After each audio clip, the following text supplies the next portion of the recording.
Wow, y'all. This is so exciting. I was sitting here and I handed out a little bit of stuff, a blanket to the man on the sidewalk, and hand warmers that I had found that one of your viewers sent me a long time ago when I lived in Tank. And then I see this little uh, silver SUV drive up. And there were two guys that there's a hole in the fence over there. And I'm sure somebody with some wire cutters or something cut that hole. And so a couple of guys came out, and they're used to these folks. It's a young man. His name is Brian. And they're Hispanic, I think. But I was standing there just talking to his daddy, and then he said something about his son. And so his son comes around. He's probably 15, I'm guessing. And so his dad and his mom don't speak English. So I told the son what I was doing and how happy I was. They had styrofoam containers of food. And I don't know, what was in them or whatever. I didn't want to hold up Brian for a long time. But I gave him an outfit of ladies' clothing, a pair of socks, a couple of bags, a t-shirt, so that they could also help somebody. And y'all, it just gives me cold chills to know and to be able to meet someone else right here in this area that is also trying to help these folks. And they gave out 4 containers of food while I was just sitting here trying to get myself together. I'm so happy. I'm so happy.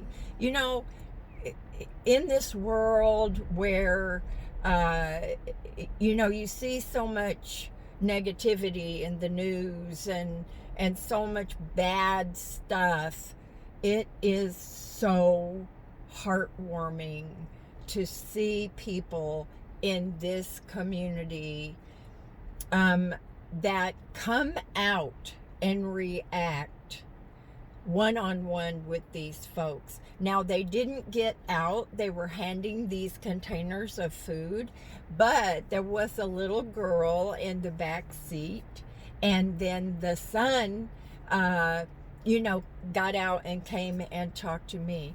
So I just, for day 2, I'm excited. So anyway, I'm going to stay a little bit longer. It's 4 o'clock. And I'm going to see if I can't hand out another blanket or 2.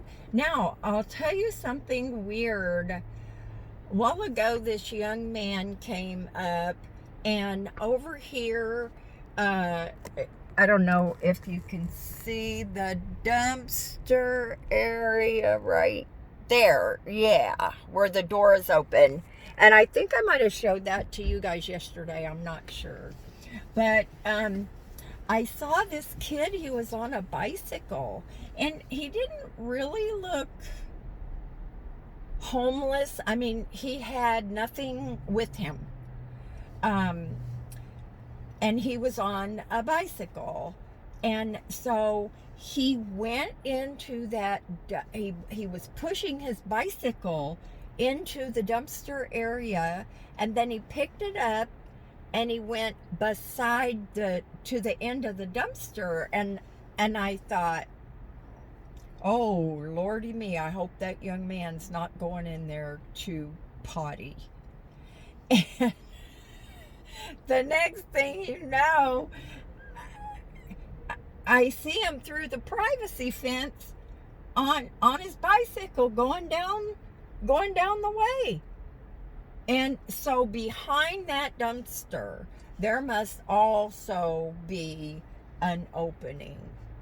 And haven't even told y'all about day one yet. But so I'm going to do that before I put this video out. But the man that I met yesterday that has the 2 pit bulls, he came out through the hole over there, but then he and his dogs disappeared behind the dumpster. Now, let me say, I know y'all. I know it's not right for them to cut holes in the fence. But you know what? I don't know what I would do. I cannot tell you what I would do. I don't know what I would do. I know I would never hurt another person or animal. I know I wouldn't tag all over people's property. I wouldn't defecate on people's property. There's a lot of things that I wouldn't do. But when it comes right down to survival, I don't know what I would do. Would I shoplift food? Would I drink? Would I get into drugs? I have no idea. I have a moral compass, so to speak, that I have tried to follow all of my life. But when you get desperate with cold and rain and just all the things, hunger that people have to go through, then you don't know what you might do. Now, I mean, am I going to shoplift food before I'm going to starve to death? Yeah, I know I would do that. I know I would. I can say that. Yeah, I'm sure that I would. I hate to say it, but hey, you do what you got to do to survive. So, that was so awesome. I'm so glad I got to see this.